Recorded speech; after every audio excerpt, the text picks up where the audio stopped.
accompagner. Pour la 5e année, nous avons la joie de relancer le Dimanche des Curieux. C'est cette initiative qui a déjà porté de nombreux fruits, qui est un petit peu coûteuse, mais c'est ce que nous dit Jésus dans l'Évangile. Si vous voulez me suivre, il faut accepter d'en payer un peu le prix, mais qui a permis à certains qui sont ici de rencontrer Jésus et de recevoir le baptême ou de faire un chemin vers la première communion ou vers la confirmation.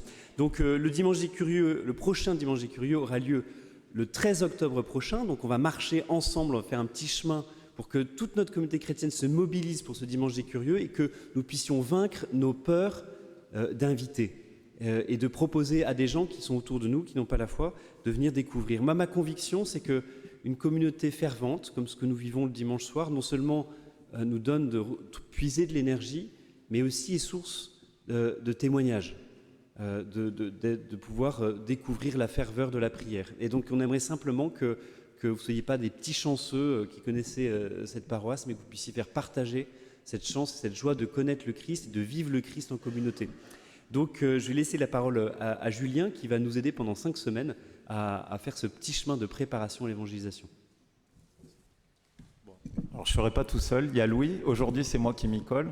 Le Père Barthélemy, avant de partager avec vous l'objectif de la semaine, m'a demandé rapidement de me présenter et de témoigner aussi de pourquoi le Dimanche des Curieux me touchait et quelle avait été mon expérience ces dernières années. Donc moi je suis Julien, j'ai 46 ans, je suis marié avec Sophie, on a la joie d'avoir 4 enfants et on est sur Sainte-Cécile depuis notre retour du Canada il y a 2 ans. Alors, le Dimanche des Curieux, c'est quelque chose qui me touche personnellement parce que j'ai eu la chance de vivre un parcours alpha il y a 7 ans et de rencontrer le Christ à cette occasion. Et je sais qu'à l'époque, j'étais loin de Dieu et de l'Église. Et finalement, ce qui m'a aidé à faire le premier pas et à aller m'inscrire à ce parcours, ça a été des amis qui, pour certains, ont témoigné de ce que Jésus faisait dans leur vie ou pour d'autres, m'ont simplement pas caché qu'ils étaient chrétiens et que c'était important pour eux. Alors maintenant,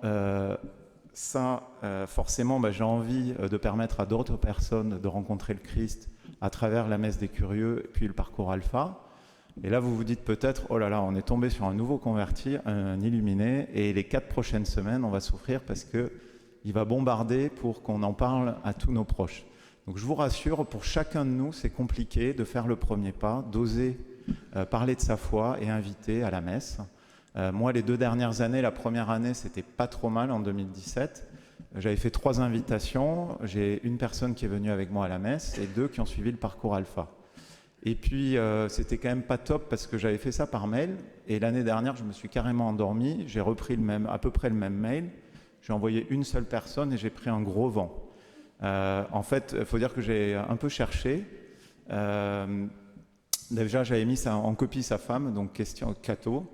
Donc question liberté pour qu'ils viennent au Dimanche des Curieux, c'était pas top. Et puis, mon invitation était un peu maladroite. Je vous lis sa réponse. « Coucou Julien, je ressemble étrangement à un gros mécréant. C'est généreux de ta part de vouloir rassembler les brebis éclairées, mais je décline l'invite et te dis à très vite tout de même. » Donc voilà, une invite complètement ratée. Et du coup, quand le Père Barthélemy m'a proposé d'être avec Louis cette année, le relais du Dimanche des Curieux à la messe de 19h, je me suis dit, faut y aller, cette année, tu vas passer à l'action et aller au-delà du email et oser parler de ta foi auprès de toi et simplement proposer à un ami de venir à la messe avec toi. Alors maintenant qu'on a partagé tout ça et qu'on se connaît un tout petit peu mieux, quel est l'objectif de la semaine ? L'objectif, il est simple, c'est de discerner dans la prière les 3 personnes que j'aimerais inviter et m'engager à prier pour elles pendant 1 mois. Et cet objectif, je vais le développer en 3 temps très simples et rapides. Le premier, d'abord, c'est de vous rappeler qu'est-ce que c'est qu'un curieux. Alors, les critères. Déjà, c'est un mec qui ne va pas à la messe. Donc, pas la peine de penser à votre grand-mère qui prie le chapelet tous les jours. Non, pensez à du pas catho ou du plus catho. Inutile aussi de partir en croisade en pensant à un franc-maçon ou anticlérical militant. Bon, si vous aimez prendre des vestes, vous pouvez. Priez simplement pour lui, mais pour cette année, c'est peut-être pas le candidat idéal.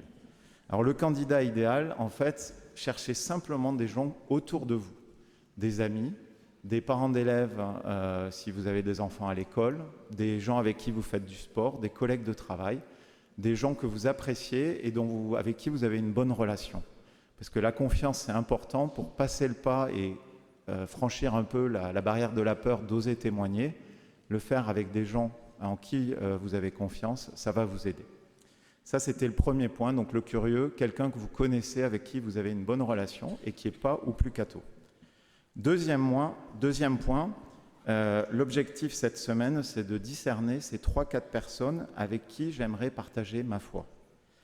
Et donc, au cours de la semaine, les tableaux vont se mettre au fond de l'église, comme chaque année. Au cours de la semaine, allez noter sur les tableaux le nom de 2, 3, 4 personnes pour qui vous voulez prier dans le mois qui vient. Et choisissez une prière quotidienne que vous voulez faire pour eux.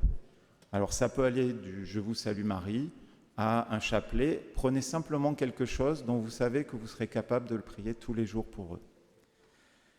Alors je sais, certains d'entre vous se disent « Bon, je le sens pas trop, c'est pas mon truc ». Et je vous comprends, moi j'ai pensé ça aussi au début. Mais pour ce qui est de la première étape de ce qu'on vous propose de faire cette semaine, simplement prier pour 3 personnes, on en est tous capables. Et prier pour 3 personnes, c'est vraiment OK. Donc avec Louis, on compte sur vous pour que dimanche prochain, les tableaux au fond de l'église ils soient noirs de prénoms. Dernier point, pour finir, on voulait juste vous rappeler que le dimanche des curieux, le 13 octobre, donc dans un mois, on compte sur chacun de vous pour qu'il apporte sa contribution. Il y en a qui vont franchir le pas et inviter, c'est top. Il y en a qui auront peut-être la trouille et qui ne le feront pas. Et ils témoigneront simplement par leur présence et leur prière pour les curieux qui seront avec nous. Il y aura les pèlerins de l'Espérance qui vont chanter avec nous. Il y aura des gens à la sortie qui vont faire un café d'accueil, un apéro. Il y aura l'accueil également. Donc, il y en a pour tous les goûts. Donc, dites-vous que commencez par prier et on en reparlera dans les prochaines semaines. Mais il y a vraiment, on compte sur vous pour vivre en paroisse et en communauté quelque chose de magnifique. Voilà, merci de votre confiance. À dimanche prochain et c'est Louis la semaine prochaine qui nous guidera pour la 2e semaine. Merci.